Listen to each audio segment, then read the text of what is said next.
Hey guys, the eSportsMonies ESM Mac10, whatever you want to call me here. I actually cut off my AC unit, so you want background noise. I should have that gated enough so that during my streams you can't hear it anyway, but I turned it off just to be sure. And the video footage over here is the Bethesda stream from E3. So today I'm going to be talking, it's not a Dota video. My next Dota guide will probably be around Friday-ish. I'm going to be making a video about Dota 2 in VR because I finally got that to work comfortably in my Oculus, and it's incredible. It's absolutely out of this world. You can't really play through VR, but you can spectate, and the spectator experience is out of this world. It's so good. I'm ranting and raving about it to everyone I know. But that's a total tangent. Let's get to the meat of this video, which is my review, my analysis of E3. So as you can see, I'm looking over at the VOD output that you guys are going to see, and it looks pretty good. But so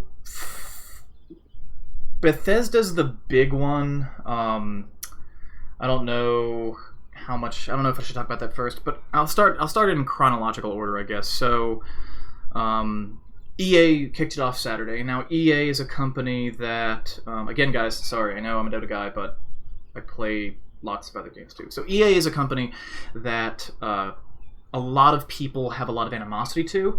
When you think of a company that people really don't like for money-grubbing practices, microtransactions, being the people that pioneer monetizing games in the worst possible way, in the most ethically dubious way, you think about EA. They're the one that comes to mind. And they say they're not going to have paid DLC in Battlefront 2. They've added in all three eras. They've reworked the mechanics of heroes, and they added a single-player campaign. There's no word on Galactic Conquest if you're an old Battlefront 2 player from the original Battlefront 2 from 2005, which I actually played the night that came out because I got so excited about it. I said cautiously optimistic is how I was about the first Battlefront, the first remake in 2015, and the more I heard about it, the more I saw about it, the more pessimistic I got. And ultimately the game was trash. It had incredible graphic fidelity. Total Biscuit actually said it was the highest graphic fidelity of any game of 2015, and it looked good. But other than that, it was a completely shallow game. It felt very RNG based, whether or not you won or lost a map, or it felt determined on whether or not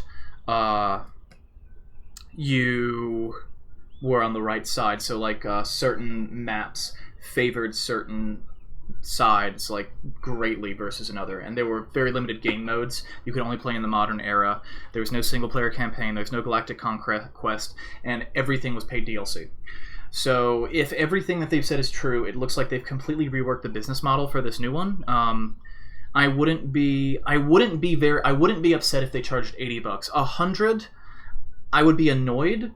But if it gave everything that I wanted, I would pay $100 out the gate for that. But $60 is what it should be, and $80 I think is acceptable if they really have zero money involved after you buy the game. I think $80 is actually acceptable, considering how much bigger this is than the first Battlefront, how much more content is going to be there, etc. I expect that they will charge $60 and they will sell something. They will sell something. If they have paid DLC, they'll call it an expansion pack, and it will be a big piece of content. But regardless, this is really important because I was kind of disappointed with Bethesda, which is usually the one that I'm most excited about. I waited all day just sitting in front of my computer to watch the Bethesda presentation and was ultimately horribly disappointed. But we're going to get to that. So for the first time ever, EA to me delivered something that I'm really excited about. I'm really excited about Battlefront 2. It will be coming out this year. So that's really cool. That's about it as far as EA titles that really got me going. The next day was Microsoft. I can't remember if Shadow of Mordor is Microsoft or EA. Shadow of Mordor. Let me check this real quick for you. Sorry, guys. So that's Monolith. Who owns Monolith? Shadow of Mordor EA. Is it made by EA? Published by Warner Bros. Interactive Entertainment, which I believe this was at the Microsoft show,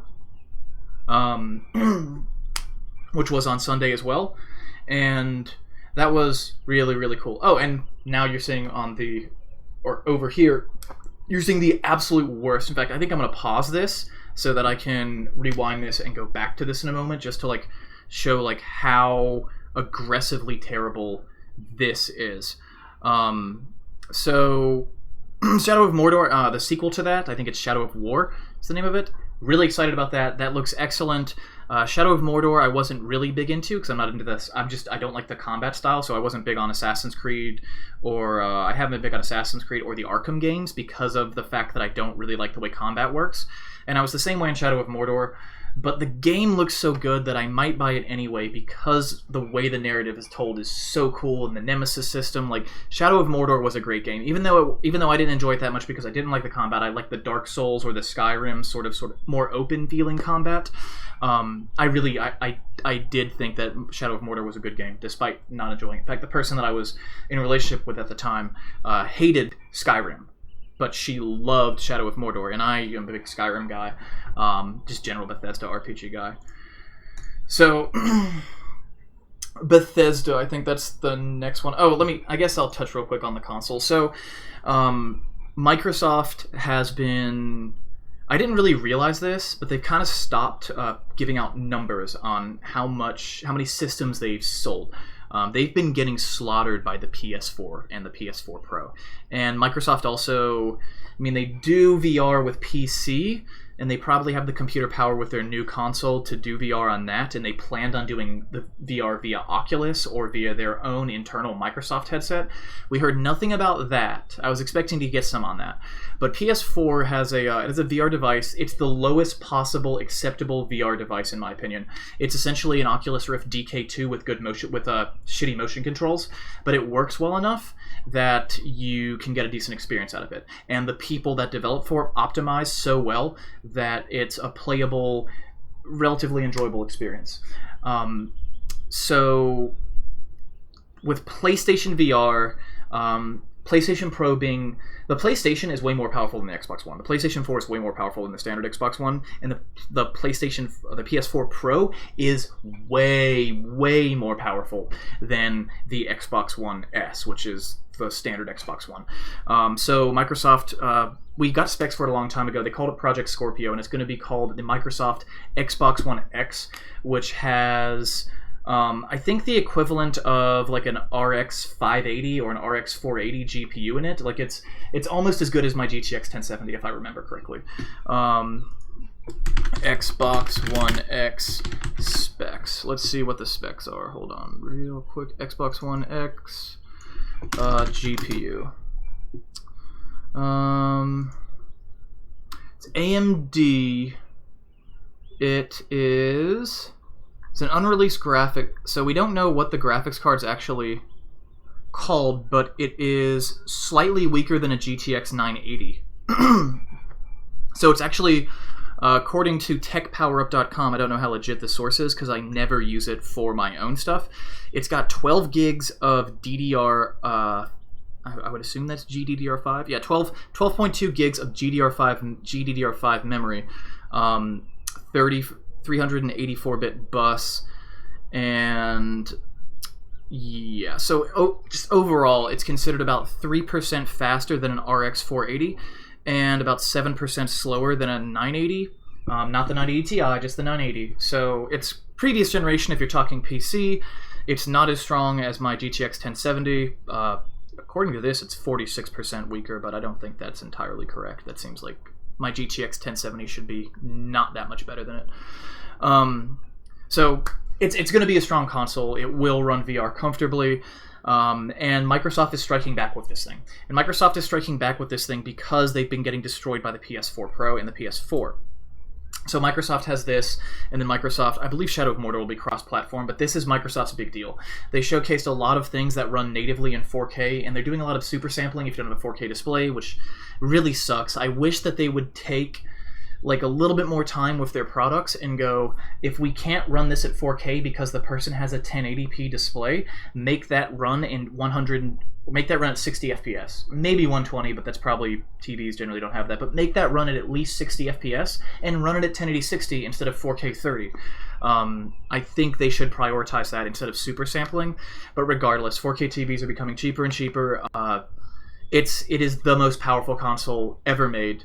and it's only $500. This is also a super rare occurrence because you can't build a computer as strong as the Xbox One X for $500. You cannot. At least as of June 2017 when I'm making this video, you can't build a computer that's as powerful as that console for the same price. So that's actually a decent deal.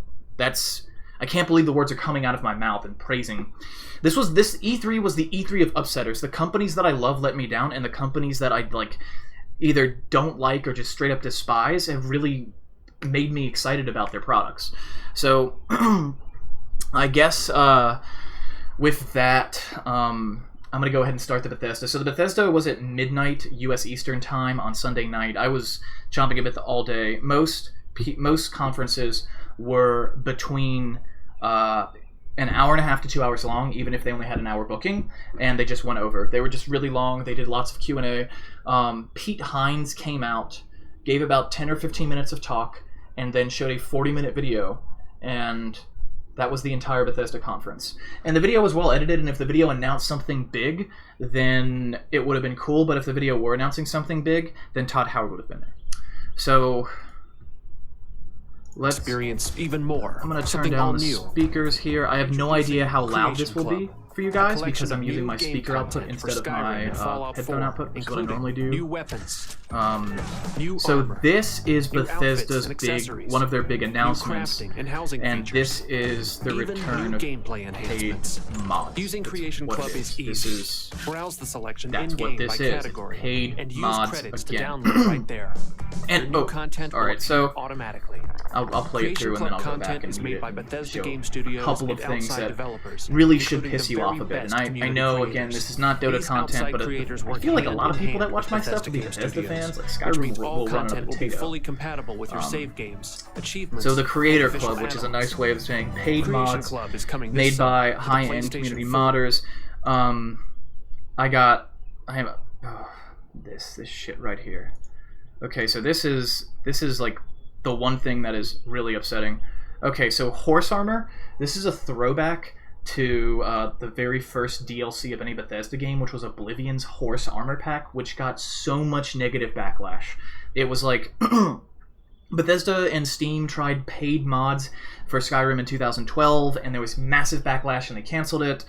And everyone was making a nod to Horse Armor. Horse Armor is the big one. There's a PC Gamer magazine, Survival Mode. Now you have to pay for Survival Mode instead of just getting it. The Grey Cowl returns, an item from Oblivion that you now are paying. I'm assuming this is going to be $1. Like 100 of these will be $1, so you have $2 for that. The Dwarven Mud Crab. This was an ad taken out in the back of a PC Gamer magazine.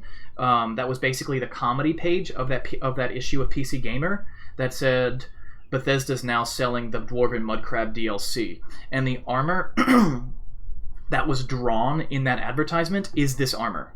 This is a joke that they're trying to make about themselves, but it's really just pissing people off, I think. Like based on everything I've seen on Reddit, on Twitter, on every form of social media and forum you could find, no one seems to be happy about this. There are a few people that are kind of on the fence. I would say I'm not happy about it, but I would be, I guess Total Biscuit said something about this in the sense of I would be really okay with this if it were something like the Skywind people. If the Skywind people came out and had a very polished product and Bethesda reviewed it and they said we're going to sell this for $20, I would pay $20 for a polished Skywind. Actually, that's an understatement. I pay $60 for that because I love that shit. But the Skywind people would never do that because they have a development team of 70 volunteers. So they won't, even if they made $1,000, they give everyone like $10 or $12 or $13. Like no one gets any money. So it doesn't make a lot of sense for the really good mods. Like the really good mods that you see on Skyrim require voice acting. And because they require voice acting, you are always going to have relatively large production teams. Like, of course, like back in the day, one person could make an incredible mod. They could spend a couple years doing it, but when they released it, it would be incredible. Nowadays, you have to have some kind of outside help unless you think that you can do the voice acting for every single mod yourself. That's basically it. So if all of the good mods, like Enderall, like that shit, like Enderall mod number of volunteers. Like, I'm pretty sure you guys have heard of Enderall. Enderall is a very, so like Enderall mod. Enderall is it has 250,000 total downloads and 1.6 million people have viewed this mod page. It came out last fall and was updated as recently as March 21st of this year. It is a massive, essentially total conversion mod for Skyrim, and it's on the Nexus Mod Manager. It's free. You can get it through torrent. Torrents that are posted by the developers. It was originally made in like German or something, and then released in English as well. Mod team size. I mean, it's a whole team of people, and I'm sure that it is. They don't have a list of how big the development team is. Enderall mod credits. Sorry guys, I hate to just drag this on, but I want to. Enderall credits. I've muted this. Okay, so it looks like, yeah, you've got a couple. In terms of total number of people that have either done voice acting or done something to help promote this, you're looking at probably over 100 people. Like, that list was, like, just looking at the credit list was gigantic. So, yeah.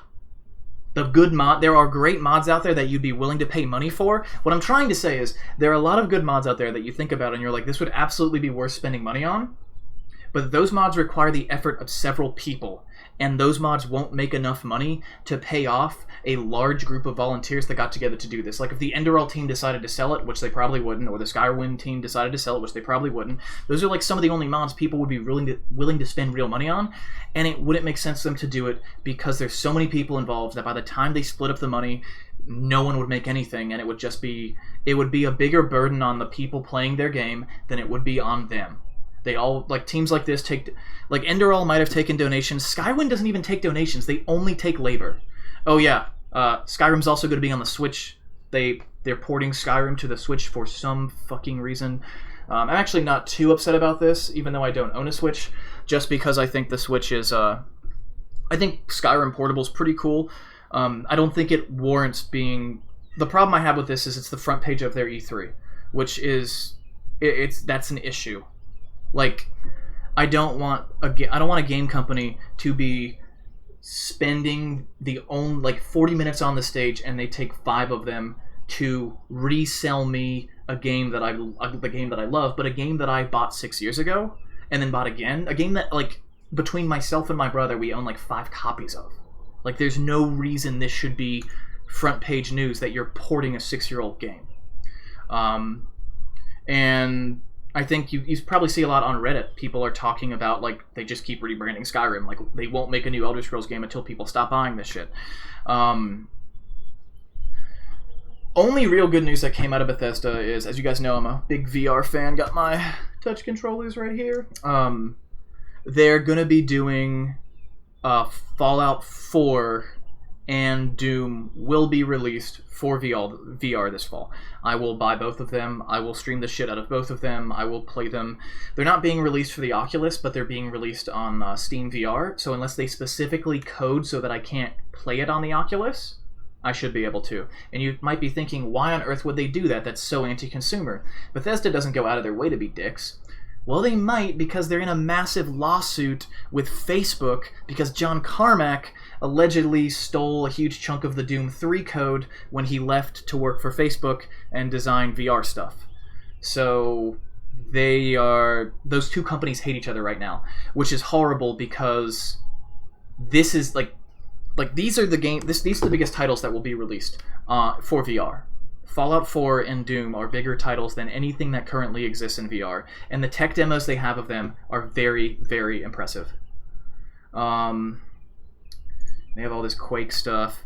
I like Quake, but, like, Quake is great. I'm glad, like, I don't have any complaints about the Quake thing. I just wish that I wish that they had given us either a new Elder Scrolls or some kind of IP. Now, saying new Elder Scrolls is very pie in the sky. Like, I didn't believe that would happen.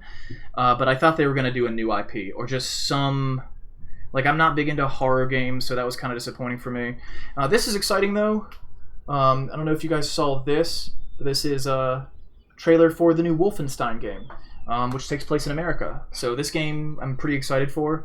I'm not a big FPS guy, but I have a really, really like painfully distinct brand loyalty to Wolfenstein. It was the first game I ever played was the original Wolfenstein 3D. I think I played it for the first time in 94, 95, when I was just like a teeny tiny kid.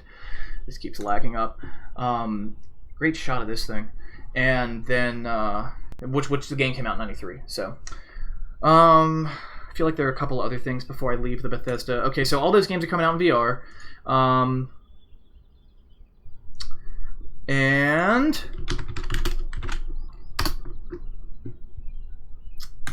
please ignore how messy my desktop is. So this is a weird trailer. They didn't show this at their conference. This is PlayStation VR getting Skyrim in what looks like a very good frame rate, where you have touch controllers where you're holding a shield in one hand and a sword in the other. This is cool. This I'm okay with. I'm not okay with the port to the Switch as much as I'm okay with this, because this is... I mean, I've got some qualms about this, but let me at least turn on the sound. So I have complaints about this, but my complaints about this aren't nearly as strong as I have no idea how loud this is, guys. I'm sorry. My complaints about this aren't nearly as strong as a lot of the complaints I have. And I was really up on my high horse on Monday about, or on Sunday night about how, like, you really shouldn't buy Bethesda shit. This is kind of an insult to keep dragging this title along. Let the title be. But bringing it in VR is good. I think I'm totally okay with bringing stuff into VR. I see VR as sort of different from bringing it to a different console, because when you bring a game to a new console, you're having the same experience with a different controller. When you bring it to VR, you actually have to reconstruct the game. You have to make it so the 3D is very convincing. You have to make it so the depth perception is very good, and you have to program in the motion compatibility of those objects. The interactivity of the environment has to be completely reworked. So I'm okay with that. Now you're probably wondering, why the fuck is this on PlayStation VR and it wasn't announced at the official Bethesda conference? And the reason being is because I talked about how Microsoft has now released the most powerful video game console ever released to try to fight back against how bad PlayStation's been destroying them in the market for the last year and a half. Well, Bethesda got a bunch of big envelopes full of cash, I'm assuming, and they ported Skyrim to the Switch, and then they created Skyrim VR and gave it exclusively to PlayStation. So as an Oculus owner, I'm a little bit salty, but it's a timed exclusive, but it's essentially confirmed that it's a timed exclusive. Someone at E3 that worked for Sony said that, I'm pretty sure. It was either Sony or Bethesda. Someone who has the creds said that at E3. But no one knows how long that timed exclusivity is, so it could be as early as the first quarter of 2018, after the holiday season, because this game comes out in November, or it could be as late as fall 2018. I really hope it's the first quarter of 2018, but I have this sinking suspicion it will be Bethesda showing fucking VR Skyrim, showing Skyrim at the very front of their presentation at next year's E3. I'm having that nightmare. That is kind of unacceptable. I think Skyrim needs to no longer be the focus of the largest publisher of open world games to ever exist. You own id, you own so much shit, and you produce the large... Skyrim is a 6-year-old game, and it's I don't think it's ever left the top 20 most played games on Steam. Most played games on Steam. It was in the top 10 yesterday. Again. It's not in the top 10 right now. I got a text. Not important.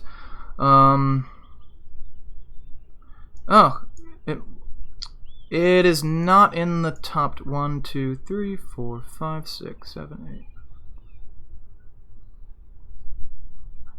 It is the 20th most played. It is the 20th most played game on Steam right now, with 17,700 concurrents, with today's peak at 23,000 people. 23,000 people played a single-player RPG on Steam today that is 6 years old. This doesn't include all the people that have played it on Xbox 360, Xbox One, PS3, PS4, Switch. Actually, I don't know if it's probably not for the Switch yet. But yeah. Oh, nope. I lied, guys. Okay, so the Elder Scrolls V Skyrim and the Elder Scrolls V Skyrim Special Edition are categorized separately on Steam. Add another 10,000 to current and another 12,000 to peak, which brings this total up to 27,000, which means it's like 14th. It's tied with Paladins. It's directly below Gary's Mod, which Gary's Mod is also like, why the hell is this still being played? But it's multiplayer. All of the other games are either free multiplayer or Fallout 4, which actually has less concurrent right now than Skyrim. Fallout's at 21,000 versus Skyrim is currently at 27,000, 31,000 peak concurrent, including Skyrim Special Edition and regular Skyrim. I'm going to lose my voice talking about this, but I don't care. The Bethesda, like, it's my E3 coverage, but this is mostly the Bethesda rant. So in November, they're going to be releasing Fallout 4 and Doom VR for PC, which I'm very excited about. I will probably spend my money and purchase both of those. So I will probably get both of those. I mean, I know I will. They will be the best titles released for VR, probably for the next several years, unless they port more Bethesda titles to VR, because there aren't really, like, the VR RPG scene essentially doesn't exist, and the VR shooter scene is limited to about 3 or 4 really good games, and that's it. They're bringing Doom in with Robo Recall mechanics. The game will be incredible, and they will sell a shitload of them, and it only costs $30 instead of the typical $60 that most AAA titles, including VR AAA titles, cost. So the game will be cheap, and it will be the best shooting game probably released to date when it comes out in VR. And as long as they don't block out the Oculus on Steam, I will buy the shit out of it. And even if they do block it out, then I might buy it or pirate it in spite of them and use a mod, because I'm sure someone, if they do, I don't think they'll block Oculus people out, because people have done that with titles in the past, like Google Earth VR, and then people figured out a way to bypass that. So the thing you guys should understand about VR is that modern VR, like heavy VR, and by heavy VR I mean Oculus Rift, CV1, DK2, HTC Vive, PlayStation VR, all of the really big, expensive as fuck, hard-hitting, touch control-centric VR, run those applications in extremely similar ways. They run almost identically. I've been playing Vive games for the last 2 days on my Oculus Rift, in games that Steam explicitly states, like, you need a Vive for this. No. I just threw it on and it works, man. It works. It's fine. The compatibility shocked me. It took me 2 hours of tinkering with things till I set it up, and now everything just runs like it's made for Oculus, even though it's Vive. So, I don't know. I was really angry with Bethesda following all these announcements, but when I saw the Skyrim VR, I was a little bit less angry.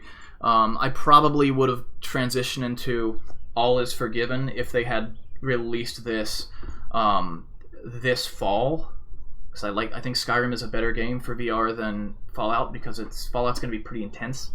So I am a little bit disappointed, but Skyrim's also looks prettier on shittier hardware, and the PlayStation VR will be a drastically inferior experience to PC VR headsets, even the lower end PC VR headsets. Because remember, the PS4 is a fraction of the power of the new Xbox One X, and even that is not as good as my PC. And my graphics card turns 1 year old in 2 days. So, $500 console comes out 18 months after I bought my GPU, and it's a 1070, so it wasn't the best at the time. It was the second best at the time. It's not as good, but still, I'm getting on a tangent. So the next, that's Sony. There were a few other announcements from Sony E3. Shadow of the Colossus remake. Okay, so that looks really cool. I'm a little bit disappointed and a little bit surprised that there was no announcement from Software. I was really expecting a sequel to Bloodborne this year, but they might still be working on that because they did a lot of DLC for Dark Souls 3, and it feels like they've wrapped up Dark Souls. Like, it feels like that whole series is concluded. So Shadow of the Colossus getting a full-blown remake. I'm not a big fan of the game, but I know if you're a Dark Souls fan, that game is really appealing to you. Like, just because of the art style and because of the action style of the game. And there's a lot of I can't really tell you why, but there's a lot of cross-pollination between Dark Souls players and Shadow of the Colossus players. Kingdom Hearts 3 got another trailer. I don't think we have a release date on that yet. I'm almost positive we don't. I'm not a Kingdom Hearts guy, but I'm going to get crucified in the comments for saying that. They haven't even... A lot of people are speculating the release date will be given this year. A lot of people are saying... Not many people are saying the release date will be this year. So, okay. Kingdom Hearts. That's something. I think that's it for Sony. We didn't get a Last of Us 2. Not that I would play it, but Sony E3 games. Give me a game list. Just give me a list.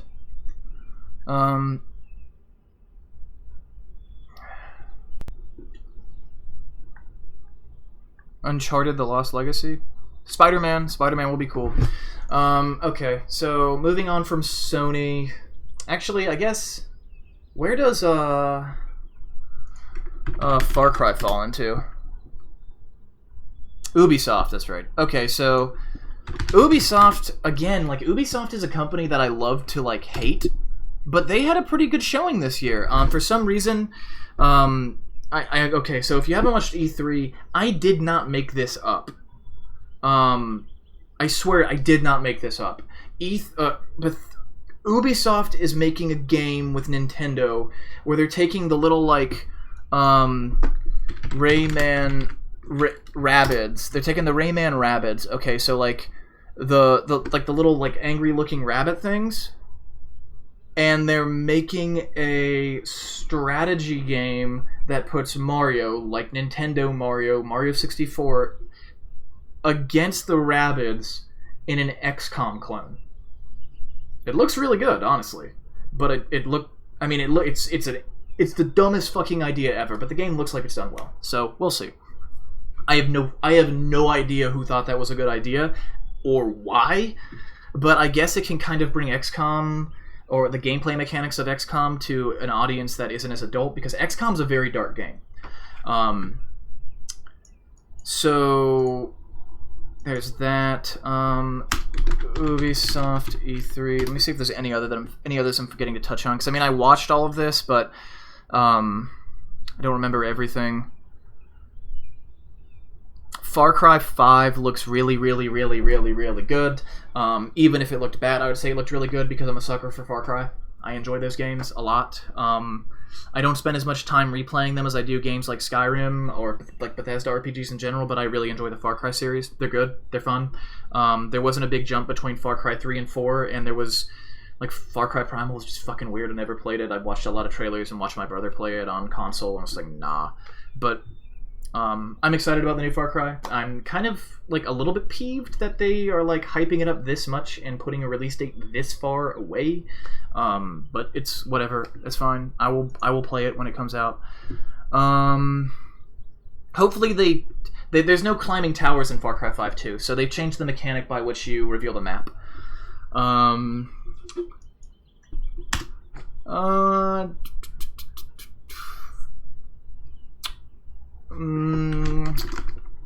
E3.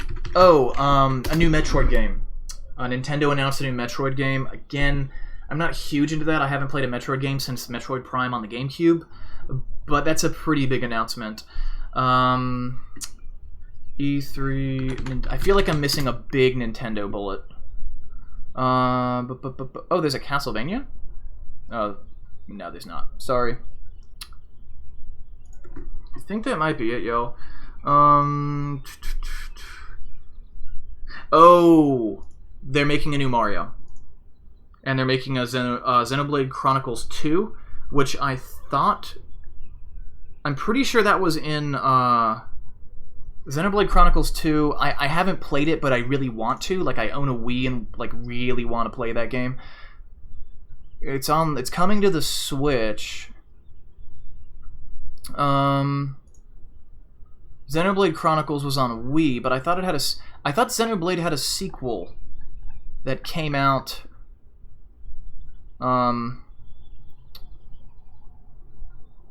Xenoblade Chronicles X.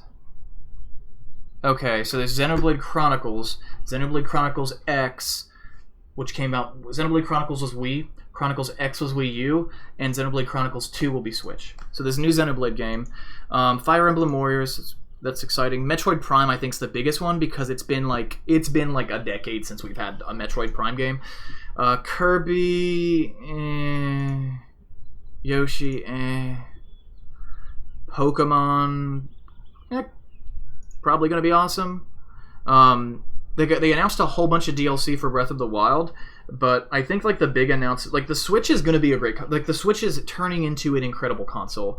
I hate to say this because I fucking hate supporting the idea that you can make one game and just remake it for 6 years and keep making money off of it, but I really like the idea of being able to play really big open world games on a portable device, and Breath of the Wild and Skyrim on a portable device that plays at 720p or upscales to close to 1080 when I plug it into something is useful. If the price goes down on the console, I'd consider buying one, especially if I keep traveling as much as I'll be this summer. So, new Mario game. Super Mario Odyssey, I believe. Yeah, Super Mario Odyssey. So Super Mario Odyssey is coming out on October 27th, and it is slated to be like the same level of excitement as Mario 64. Like it's, well, no, that's a horrible overstatement, but it's looking to be a console-defining title for the Nintendo Switch. It doesn't look like it's going to be on any other... yeah, it's just going to be on the Switch. It's not going to be on the Wii U. It looks like the Wii U's actually dead, which is kind of fucked up, because that console... Like... How old is the Wii U? Okay, the Wii U was discontinued in January of this year. It's 2012. When was the Xbox One released? I want to say 2014. Like, 2013, November. Okay, so the Xbox One is 1 year younger, and it's still the standard Xbox. And the Wii U is 1 year older, and it's completely gone now. Breath of the Wild was it for it. And I guarantee you Nintendo, almost said Bethesda, I guarantee you Nintendo strongly regrets releasing Breath of the Wild onto the Wii U, because the Wii U is extremely easy to emulate. There was an emulator in development that is essentially complete, or very close to, like more complete than any emulator for any other console in the last 10 years.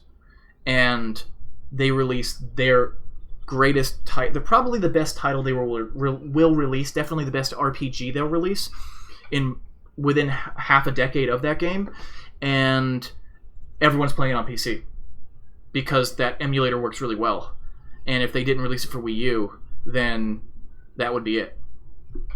Yeah, the Wii U is considered contemporary with the PS4 and the Xbox One. And the PS4 Pro plays... Like, you can get the same games you play on the Xbox One X and the PS4 Pro on the dumbed-down, cheaper versions of those systems. They're going to keep making those. I feel like that's kind of a slap in the face to Wii U owners, because the console is still relatively... like new. 5 years is not that old, especially considering it's portable, but the Switch is designed to be an ultra portable version of it with more hardware oomph to it. So, I mean, the processor's shit. So, I don't know. That's weird. Anyway, we've gone rambling enough, but anyway, essentially Super Mario Odyssey is supposed to be a huge game for the Wii U, or for the Switch, just the Switch. That's the only console they're doing anymore, which is weird. They don't have a beefy like home console. They just have this lightweight Switch thing. That's my rambly as fuck E3 rant. I don't even know if I should put this on my YouTube channel, but I'm probably gonna. Am I missing any press conferences? Let me check the real quick, guys. If there's any other, I don't want to like talk for 40 minutes and forget to mention something important. No, I think that's it. So yeah, Bethesda Land was kind of a giant disappointment. If they had included this in the Bethesda Land thing, all of the backlash they've gotten in the last 48 hours would have been reduced greatly. Because people still love Skyrim. People don't want to see it drag through the mud. Like, the Switch thing is, like... It's cool, but, like, why? And... Yeah, the VR thing... For VR people, if you have a VR set, which...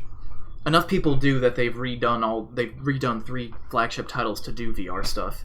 I think they would have avoided a lot of the heat that they're getting right now if they had done this at Bethesda Land instead of the PlayStation display. But I'm sure they got a fat-ass check for doing it that way. Or at least I hope somebody got a fat-ass check for doing it that way, because Pete Hine... Oh, yeah. Alright, guys. We're almost done, I swear. Let's go check out Pete Hines on Twitter. Alright, so this is Pete Hines. Yeah, just ignore all of my stuff at the bottom there. Got schoolwork, got VR apps open. So,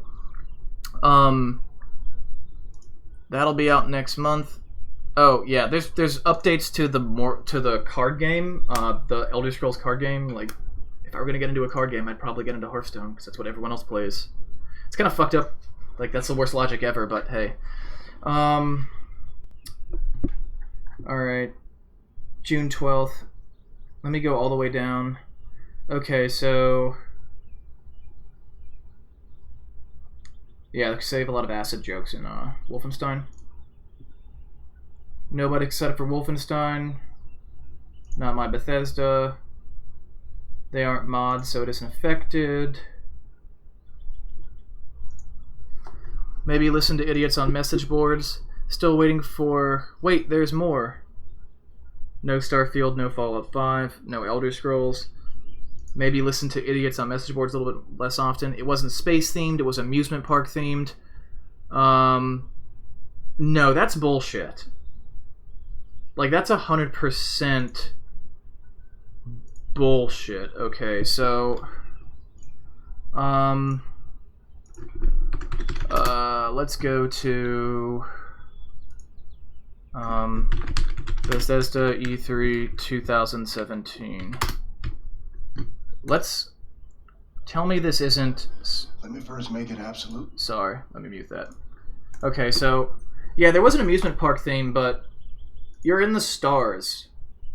And Bethesda loves to, like, allude to things as they're doing their conference. Like, when they have Todd Howard come out before they ever confirm Fallout 4, they had the Fallout theme playing in the background behind him as he stepped on stage. Like, Bethesda, I think more than the average conference, likes to do that sort of thing. Also, if you enjoyed my coverage, go ahead and watch Total Biscuits. We agree on things, we disagree on things, but he's good. He's very entertaining to watch, and he has way more insight than me. He also has different loyalties, though. Like, I have a little bit of Bethesda brand loyalty, and most of that got stomped on during this conference, but I would probably still buy their products because they do make the best open world RPGs. Sorry. Creation Club is not DLC or mods. They aren't mods. I was referring to people who spread rumors that weren't true. They aren't mods. Bethesda as a publisher has always been that way. Yeah, so basically I wouldn't exactly call it, maybe Meltdown's a little bit too strong, but he was kind of freaking out. Like,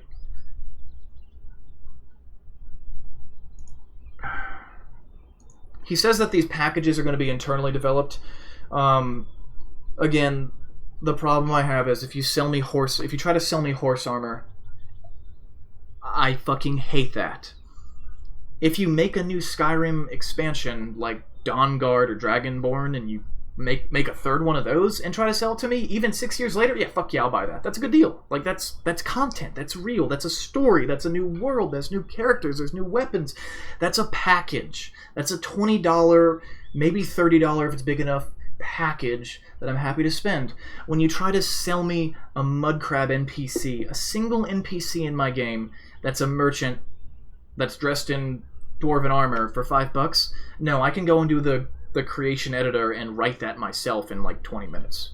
Like, it won't have armor, but that doesn't enrich my game. That doesn't tell a new narrative or let me explore a new place or let me meet new people. The last one not being as important, but still. Alright, so that's pretty much it.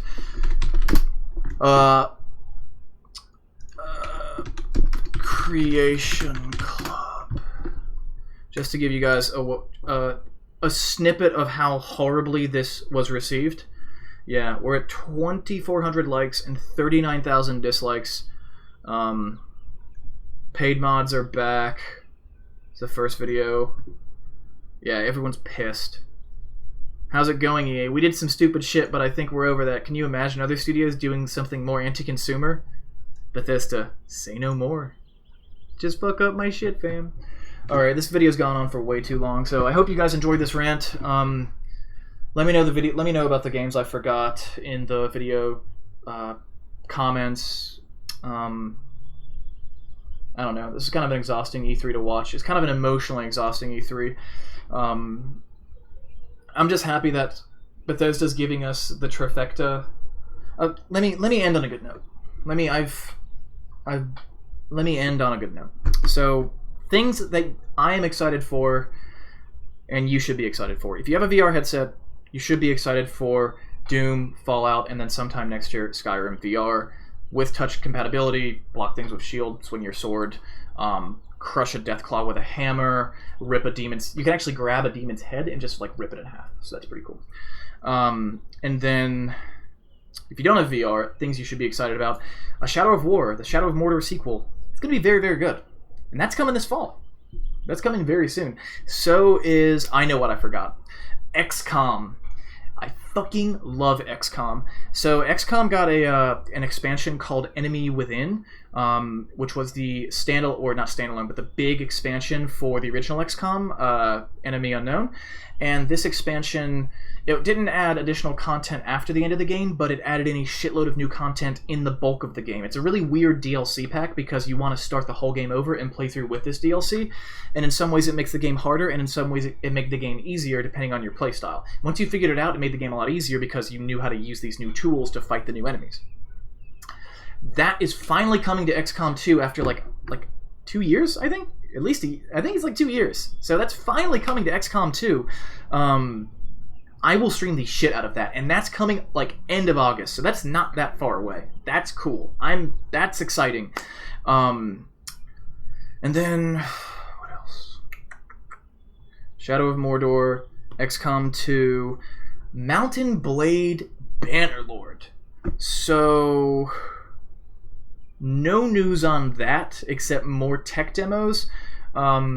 Personally, I still cautious optimism, fuck it. I think it will come out this year.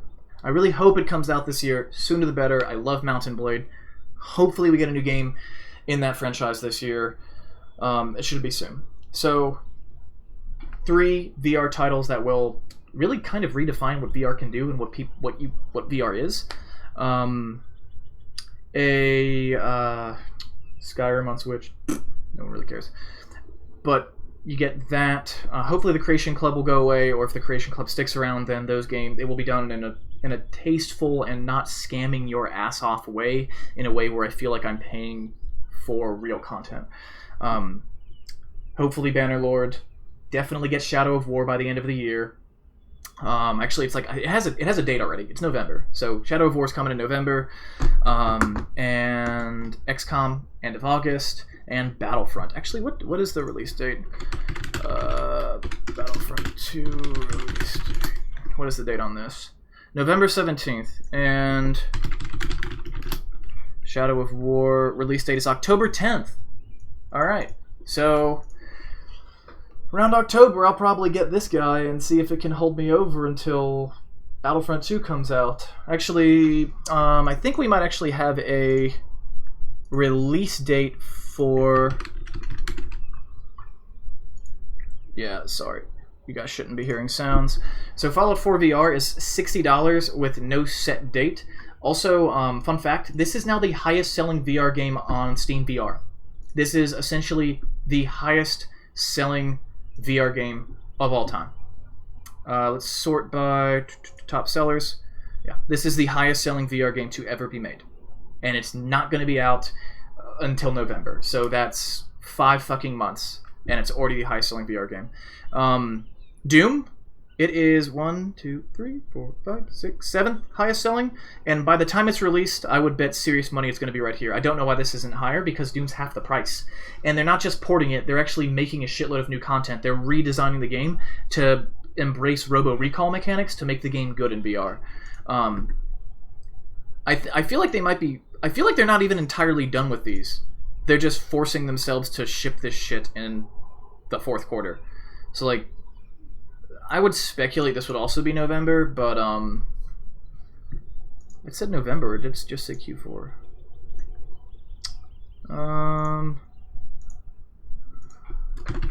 Fallout 4 VR release date. Nah. Okay. So, whatever.